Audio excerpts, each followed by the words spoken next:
Salut à tous, aujourd'hui on continue sur la RAM et on va voir comment l'optimiser pour gagner en performance, notamment grâce au rank. Mais avant ça, on va attaquer avec quelque chose de beaucoup plus connu, mais on va l'expliquer quand même, c'est le single et le dual channel. Il existe d'autres cas comme le triple ou le quad channel, utilisés principalement avec les gammes pro, mais le principe est le même donc on va pas tout détailler. Même si c'est quelque chose d'évident pour beaucoup de monde, c'est quelque chose à ne pas négliger. Ça peut faire gagner pas mal de performances, surtout sur les plateformes Ryzen, dont les performances sont pas mal influencées par la RAM. Alors le dual channel, qu'est-ce que c'est? En gros, c'est quand on utilise deux bus mémoire distincts plutôt qu'un pour communiquer avec la RAM, et ça permet de doubler la bande passante, ainsi de faciliter la communication entre la RAM et le processeur, ce qui se traduit par un léger gain de performance. Avant tout ça, pour pouvoir utiliser le dual channel, il y a quelques prérequis pour ça. Déjà, il faut avoir deux barrettes de même capacité. Donc à savoir que si la fréquence des barrettes n'est pas la même, la carte mère abaissera la fréquence de la barrette avec la plus haute fréquence pour se caler sur l'autre. Idem pour les timings. Cependant, je te conseille d'utiliser des barrettes identiques pour éviter les soucis de compatibilité ou de sous-exploiter tes barrettes, ce qui est quand même dommage. Il faut bien entendu une carte mère qui est compatible, généralement elles le sont toutes de nos jours, puis positionner correctement tes barrettes de RAM. Pour t'aider, généralement tu as un code couleur sur les slots de RAM. Après, il suffit de positionner les deux barrettes sur les slots de même couleur. Si tu as un doute, je te conseille de vérifier la doc de ta carte mère et encore plus si tu n'as pas de code couleur pour te repérer, ce qui peut arriver parfois sur certains modèles de carte mère. Donc je pense que tu l'as remarqué, il y a un bench qui tourne derrière. À gauche, on a le single channel et à droite le dual. Étant donné le faible gain, j'ai passé 3 fois le bench et j'ai gardé la valeur qui était entre les deux. J'essaie d'être le plus précis possible, bien que le plus gros écart que j'ai eu avec la même configuration, c'était 60 points sur plus de 24 000. C'est pas beaucoup, mais ça joue un petit peu quand même.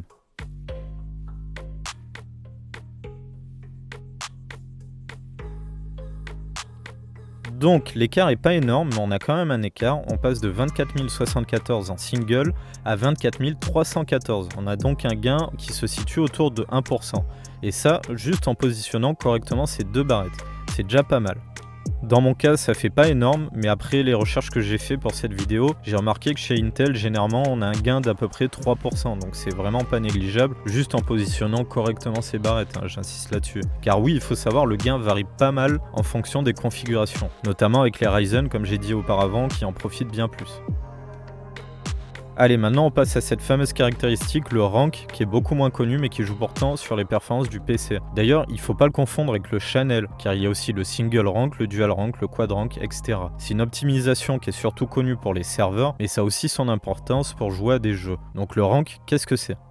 Alors, un rank, en gros, c'est un bloc de stockage pour les données, créé en utilisant une partie ou toutes les puces mémoire de la barrette. À savoir que ce bloc est autonome. Il existe des barrettes dual rank ou quad rank, mais ce sont généralement des barrettes spécifiques pour les serveurs, bien qu'il existe parfois des dual rank en grand public. Mais en gros, le rank, c'est le nombre de cellules mémoire fonctionnant en autonomie. La majorité des barrettes, même les hauts de gamme, sont en single rank. Elles sont donc composées d'une seule grande cellule mémoire qui regroupe toutes les puces. Donc une barrette single rank fonctionne d'un seul bloc, contrairement à une dual rank qui elle fonctionnera comme deux blocs mémoire. Donc très grossièrement pour traduire ça, quand un rank est utilisé pour la lecture d'une donnée et que le processeur a besoin d'accéder à d'autres données sur le même rank, eh bien il est obligé d'attendre la fin du transfert de cette donnée avant d'accéder à la suivante. C'est la fameuse latence qu'on a vue avec les timings. Tu as le lien de la précédente vidéo dans la description si tu veux essayer de mieux comprendre les timings. Si on a plusieurs ranks, on multiplie par ce nombre de ranks les chances que la donnée soit sur un autre rank, donc disponible directement. On peut résumer ça très grossièrement encore, qu'utiliser tous les ranks disponibles nous permet d'augmenter nos chances de shunter certains cycles de latence mémoire. Et ça, c'est un vrai avantage qui se traduit par un gain de performance. Donc si comme beaucoup de monde tu sais pas si tes barrettes sont single ou dual rank, tu auras besoin de CPU-Z pour le voir et tu vas dans l'onglet SPD comme l'image que j'ai mis là. Mais bon, tu as peu de chances d'avoir de la dual rank, généralement comme je le disais, c'est des mémoires spécifiques qui sont faits pour les serveurs et pas toujours compatibles avec les plateformes grand public. Après, il y a une solution pour avoir plus de rank quand tu as des barrettes single rank, il suffit tout simplement d'augmenter le nombre de barrettes que tu as dans ta machine. Et si je précise ça, c'est parce qu'il y a de l'optimisation à faire dans pas mal de configs. Je remarque que beaucoup utilisent seulement 2 slots de barrettes en se disant c'est bon, je suis en dual channel, alors qu'ils en ont 4 disponibles. Mais c'est dommage parce que du coup, ils ont moins de rank. Alors que si tu utilises les 4 slots mémoire que tu as sur une carte mère ATX classique, eh bien tu passes en 2 fois 2 ranks. Et navré pour les possesseurs de cartes micro ou mini TX avec seulement 2 slots, mais vous pourrez pas du coup. Et pour utiliser les 4 slow mémoire, je conseille d'utiliser 4 fois les mêmes barrettes. Des barrettes donc identiques, ça évite les problèmes de compatibilité et parfois de barrettes qui ne sont pas détectées. Surtout que si tu utilises les profils XMP, ça peut parfois créer des problèmes. C'est rare mais ça arrive. D'ailleurs le XMP, on en reparlera plus tard. Alors, là où c'est intéressant d'avoir des barrettes en dual rank en dehors des cas professionnels, c'est si tu n'as que 2 slow mémoire, comme les micro ATX ou les mini ITX par exemple. Mais bon courage pour trouver l'information chez les revendeurs classiques, car c'est tellement méconnu que c'est rarement précisé dans les caractéristiques des barrettes. Alors, vu que le bench il tourne en fond depuis tout à l'heure, je fais une remarque avant qu'on me la fasse. Je sais très bien que j'ai plus de mémoire sur une des deux configs, celle où j'utilise les quad rank. Mais vu que ma RAM, même avec 8 Go, n'était pas saturée, ça ne change rien au niveau de performance. C'est pas la quantité qui fait l'écart de performance, c'est le nombre de ranks. Je remets ce petit graphique que j'avais mis dans la précédente vidéo pour le rappeler. Alors voilà, donc encore une fois, on a un petit gain comparé à la configuration à 2 barrettes. On a 3,59% face au dual channel et surtout 4,62% face au single qui est le pire des cas. Et c'est pas mal car c'est juste en ayant pris 4 barrettes au lieu de 2 pour répartir la quantité de mémoire que je veux. Et ça c'est un truc qu'il faut réfléchir par contre en amont quand on fait sa config. Encore une fois, ce gain concerne ma config et que dans les recherches que j'ai fait pour la vidéo, j'ai vu qu'en quad rank, certains gagnent jusqu'à 10%. Donc encore une fois, dans mon cas, le processeur profite pas énormément. Mais quoi qu'il arrive, 3,5% c'est toujours bon à prendre, surtout aussi simplement que ça.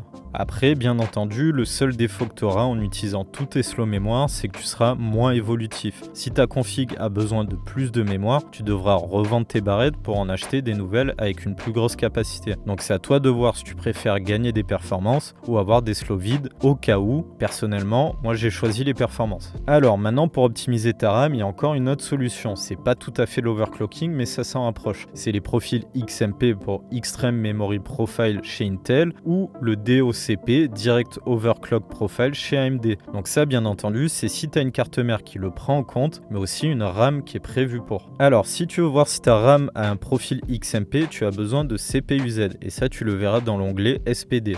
Donc le XMP, qu'est-ce que c'est? Comme son nom l'indique, il s'agit de profils d'overclocking qui sont directement définis par les fabricants de mémoire. Donc logiquement, c'est sans risque. Cependant, il y a pas mal de monde qui a déjà eu des problèmes à cause du XMP, notamment des problèmes de stabilité. Donc attention. Pour activer l'XMP ou le DOCP, tu dois le faire dans le BIOS. Je te montrerai pas comment le faire car les BIOS sont assez différents de nos jours. Je te conseille de regarder dans la documentation de ta carte mère. Par contre, je te conseille de bien bencher ton PC après avoir activé ton XMP, histoire d'être sûr d'être réellement stable et d'avoir vraiment un gain de performance. Et je détaillerai pas plus cette solution-là car il y a déjà beaucoup de monde qui en parle.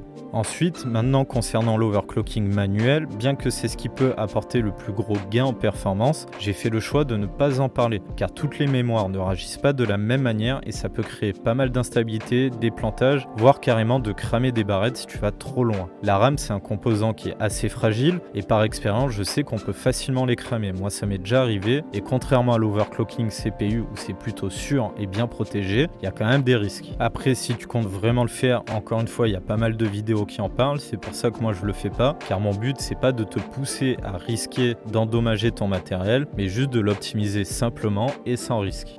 Maintenant, mon dernier conseil, c'est que si tu as un budget qui est plutôt limité, privilégie absolument la quantité de mémoire. Car si tu n'as pas suffisamment de mémoire, eh bien c'est là que tu perdras le plus de performance. Attention, il est inutile d'en avoir trop aussi en fonction de l'utilisation que tu en fais. Si c'est un PC qui est dédié uniquement pour jouer, 16 Go fera largement l'affaire. En tout cas actuellement, donc fin 2021, début 2022. Voilà, je pense qu'on a fait le tour de l'optimisation de la RAM. Si tu veux connaître plus en profondeur son fonctionnement, tu as l'épisode précédent sur la RAM qui est en lien dans la description.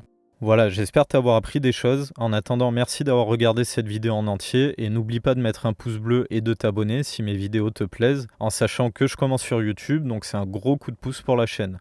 En attendant, prends soin de toi et à une prochaine vidéo.